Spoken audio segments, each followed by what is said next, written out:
The Empire of Romania, more commonly known in historiography as the Latin Empire or Latin Empire of Constantinople, was a feudal crusader state founded by the leaders of the Fourth Crusade on lands captured from the Byzantine Empire. It was established after the capture of Constantinople in 1204 and lasted until 1261. The Latin Empire was intended to supplant the Byzantine Roman Empire as titular successor to the Roman Empire in the East, with a Western Roman Catholic emperor enthroned in place of the Eastern Orthodox Roman emperors. Baldwin I, Count of Flanders, was crowned the first Latin emperor as Baldwin I on 16 May 1204. The Latin Empire failed to attain political or economic dominance over the other Latin powers that had been established in former Byzantine territories in the wake of the Fourth Crusade, especially Venice, and after a short initial period of military successes it went into a steady decline. Weakened by constant warfare with the Bulgarians in the unconquered sections of the empire, it eventually fell when Byzantines recaptured Constantinople under Emperor Michael VIII Palaeologos in 1261. The last Latin emperor, Baldwin II, went into exile, but the imperial title survived, with several pretenders to it, until the 14th century. Name: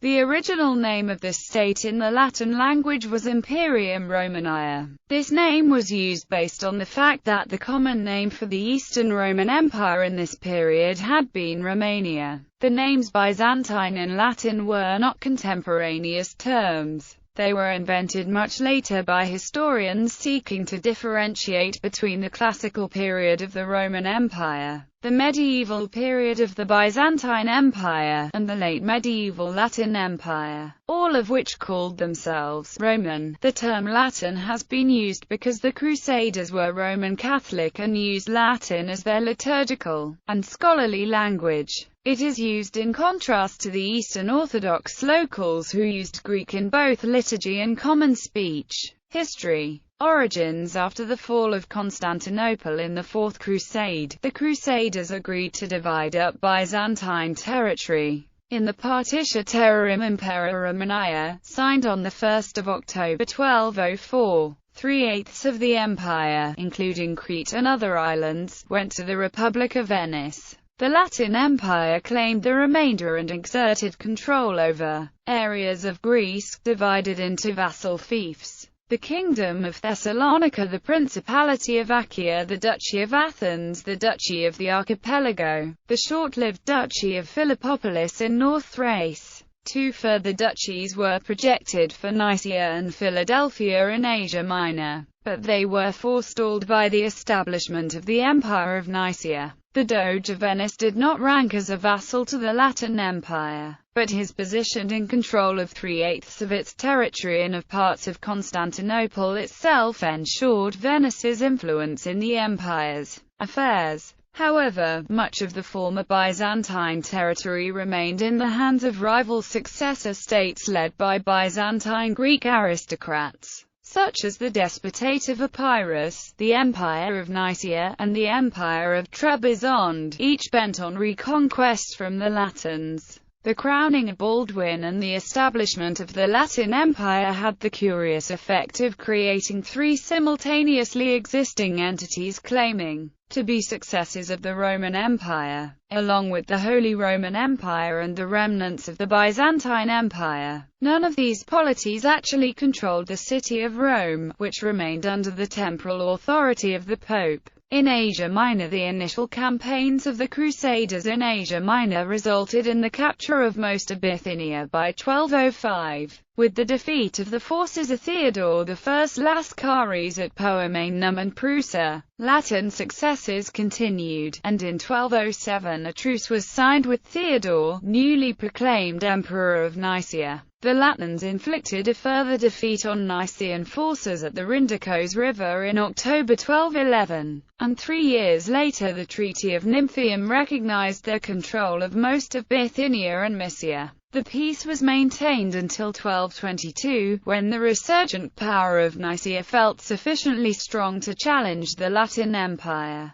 by that time weakened by constant warfare in its European provinces. At the Battle of Poemenennon in 1224, the Latin army was defeated, and by the next year Emperor Robert of Courtenay was forced to cede all his Asian possessions to Nicaea, except for Nicomedia and the territories directly across from Constantinople. Nicaea turned also to the Aegean, capturing the islands awarded to the empire. In 1235, finally, the last Latin possessions fell to Nicaea. In Europe, unlike in Asia, where the Latin Empire faced only an initially weak Nicaea, in Europe, it was immediately confronted with a powerful enemy, the Bulgarian Tsar Kaloyan. When Baldwin campaigned against the Byzantine lords of Thrace, they called upon Kaloyan for help. At the Battle of Adrianople on 14 April 1205, the Latin heavy cavalry and knights were crushed by Kaloyan's troops and Cuman allies, and Emperor Baldwin was captured.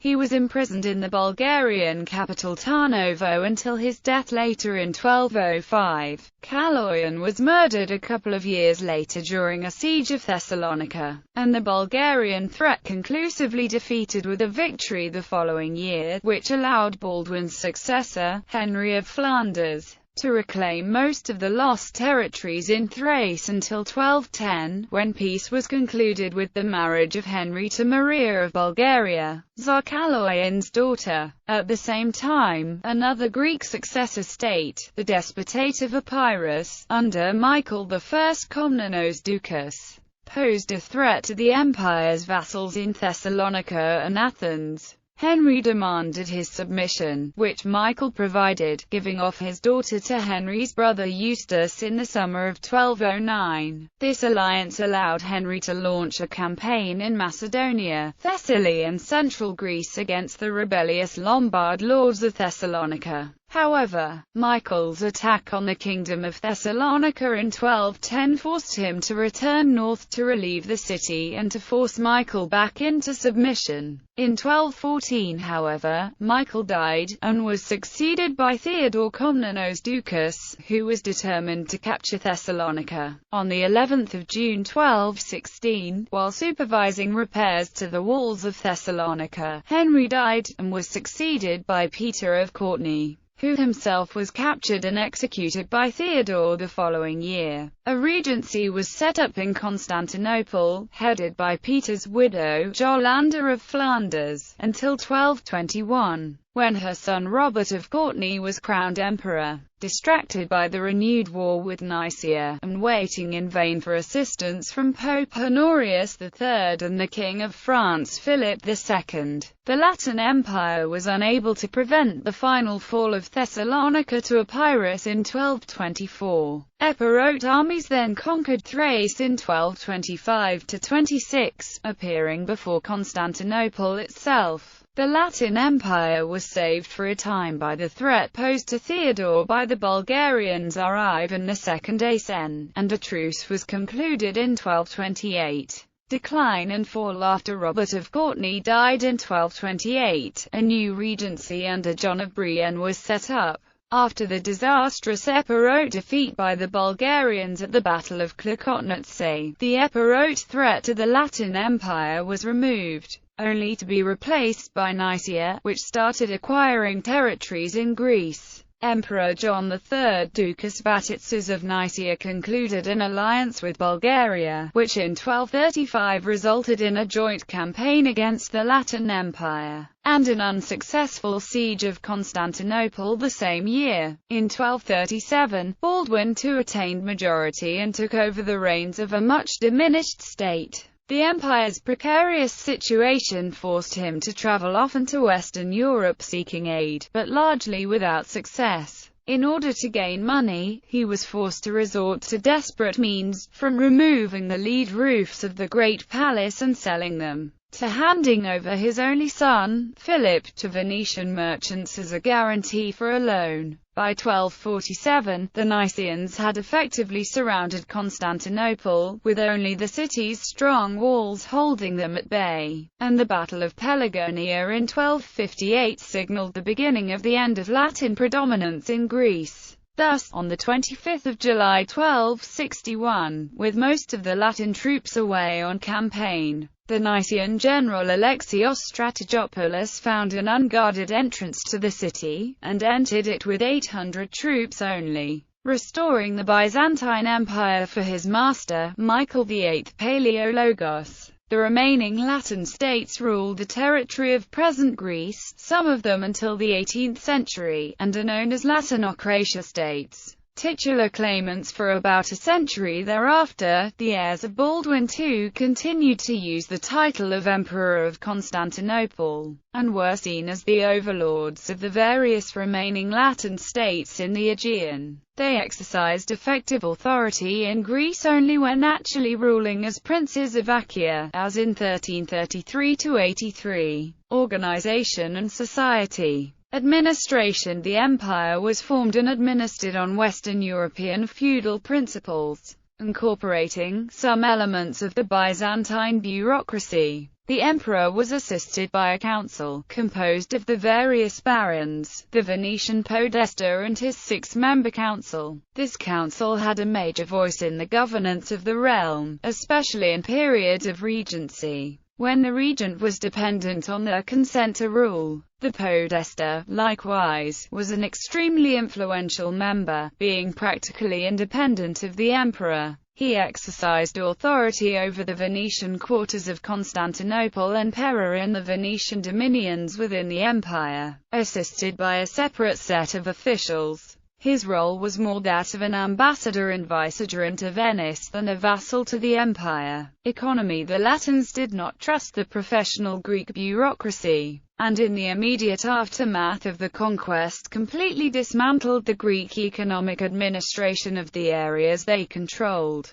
The result was disastrous, disrupting all forms of production and trade. Almost from its inception, the Latin Empire was sending requests back to the papacy for aid. For a few years, the major commodities it exported from the surrounding region of Thrace were wheat and furs. It also profited from Constantinople's strategic location on major trade routes. While the empire showed some moderate vitality while Henry was alive, after his death in 1216 there was a major deficit in leadership. By the 1230s, Constantinople, even with its drastically reduced population, was facing a major shortage of basic foodstuffs. In several senses, the only significant export on which the economy of the Latin Empire had any real basis was the sale of relics back to Western Europe which had been looted from Greek churches. For example, Emperor Baldwin II sold the relic of the crown of thorns while in France trying to raise new funds.